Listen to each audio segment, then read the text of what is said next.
Hey, what's up, guys? Sean here with video influencers at VloggerFair, and I'm sitting here with Meghan, a.k.a. Strawburry17. How's it going? Good. What's good, guys? This video is brought to you in part by VloggerFair, an amped-up gathering of vloggers, creators, and their communities. Visit VloggerFair.com for the latest news and event info. This is a cool event because it's an opportunity to, connect with the vloggers and the video creators. But our channel is all about people that want to start with online videos, start YouTube channels, grow their audiences and things like that. And so I'm curious, how did you get into this whole video thing in the first place? Yeah, well, I'm one of the earlier creators, not the originals from 2005, 2006, but I started in 2007, and I saw people my age editing videos, and I'm like, wow, they didn't even go to school for that. So, I looked up a couple blogs, figured out how to use Windows Movie Maker and codecs and video files, and that's where it started. But, the cool thing about being an earlier creator is we never started on YouTube with the hopes of trying to be a YouTube celebrity or eventually getting paid from it. We just uploaded because it was a chance for whatever we created to be seen, and that was so much fun. Like, you could share it with your family members that didn't live close by, and it was very interesting and really cool start to the community. That's awesome. And then since that time, I'm sure your content, or I've watched your content evolve. What has kind of been the progression for you, and what are some of the seasons you've seen happen, even to like what you're doing today? Well, it's crazy. 8 years of my life have been on YouTube, and I started originally just with regular vlogs, skateboarding videos, and then I broke into the music scene, and I was one of the first creators to ever get permission from a major label to run ads on a video in exchange for promotion. So I would help push songs to radio and help artists sell albums. It was awesome until Vivo came around and totally took my job. And I'm like, I'm not really super passionate about music anyways. I love it and it's a part of my life, but I was like, I'm gonna have to quit YouTube because my channel is just like sinking right now. 2012 was a hard time for a lot of creators because Wow. Google changed the algorithm and dropped a bunch of subscribers. It was bad news. Wow. But I went on the amazing race. I went up a hill 3 miles both ways in the snow, and I found out I was a lot stronger than I thought I was, and I wasn't gonna throw in the towel. So I came back, and I'm like, I have a vision, and this is something I've always wanted to do, but it's not traditional YouTube, but it's something I'm passionate about. So I started with shows. I started embracing my nerdier side of things, something that I kind of tried to keep a little secret. Doing cosplays, DIYs, cooking, anything that really made me feel good about life, I just did it. And now my channel's evolved to 4K content. We do shows Monday through Friday, and we do seasons too, which is something I never would have thought coming from, skateboarding videos way back when. That's incredible. And you mentioned, you embrace this other side, specifically your nerdy side. And one of the things that you're passionate about is inspiring people and changing the way the world looks at nerd culture. What's the heart behind that? Well, I think the heart behind that is what I faced. So when I was in high school, I was a skater, and there was a group of kids who would hang out by this certain area, and they were the anime kids, and no one liked them. They thought they were weird and super just like strange, and if you liked anime, you were associated with them. But I thought they were the coolest.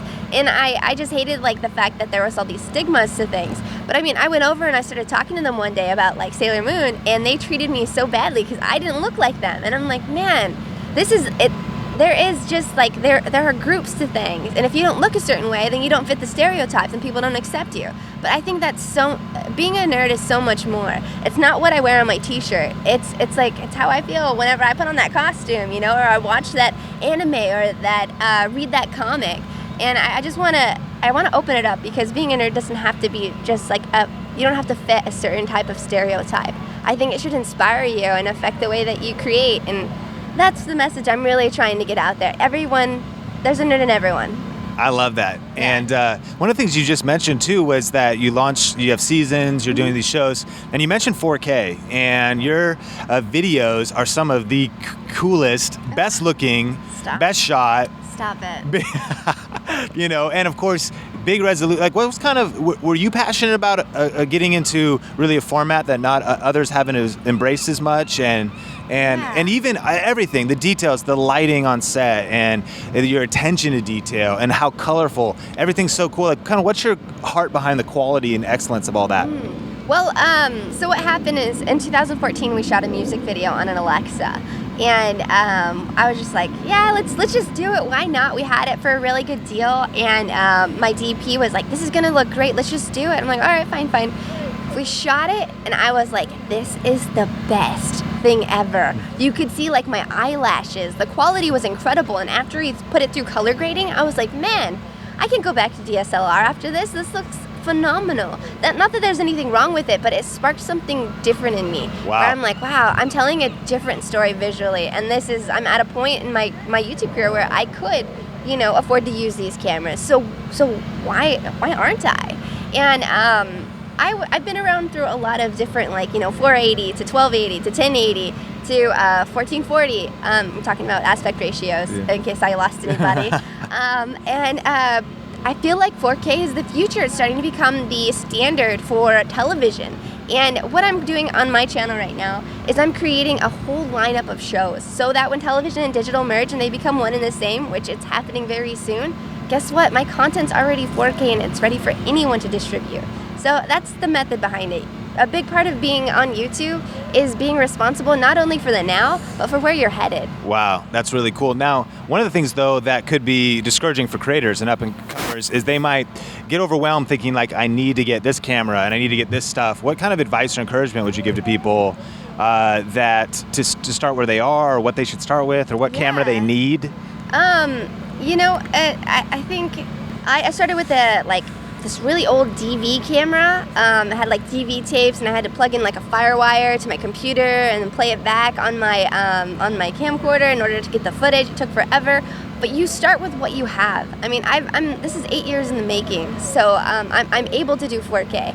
But in the beginning, I wasn't trying to have the best quality camera because I couldn't afford it. I grew up super poor. Like anything I had, I worked really, really hard for, and probably had to mow a ton of lawns and do a bunch of weird stuff just to get that. And I think it's important just to make sure you're creating stuff that makes you feel good, that makes you feel happy, and worry about the quality of it later. You got to get that down first. I mean, you could have amazing quality, but super crappy content that you don't even like doing. So, well, there's a B. So that's the first thing. Be proud of what you're making, and then start evolving. And once it's supporting you, then there's a budget for that. That's awesome. And then lastly, what's coming up for you? Like, what's the new projects and some of the things on the horizon? Well, really exciting. Next month, we start into production for our next season of shows for Spooktober and for 25 Days of Merry Christmas, which is really awesome. We're extending all of our formats into a solid 10-minute for every single show. So you can sit down and expect Monday through Friday to be in beginning, middle, end type of format. They're the shows you love already, but we're stretching it out and trying to kind of give you a little bit more of narrative, I guess. That's awesome. And then one last final thought for specifically the creators out there, those that have YouTube channels and they're trying to, just share their message or their creativity and their content. What's a final tip or just piece of encouragement that you share with them? My tip for you would be you definitely have something to offer. I think people can get discouraged when they look on YouTube and be like, it's already been done, and it hasn't because you haven't done it. So just know that when you upload, it's always going to be different than anything else that's out there. And the world benefits from you sharing your creativity and gifts. So just go do it. Hey, thanks so much for checking out this video. Make sure to subscribe for more videos to help you build your influence and your income with online video. And make sure you like it and leave a comment and share it with your mom. Let your mom know we love her, you love her, and never forget Mother's Day. Say wow. Wow. Do it backwards. Wow. Flip it upside down. Mom. Call your mom.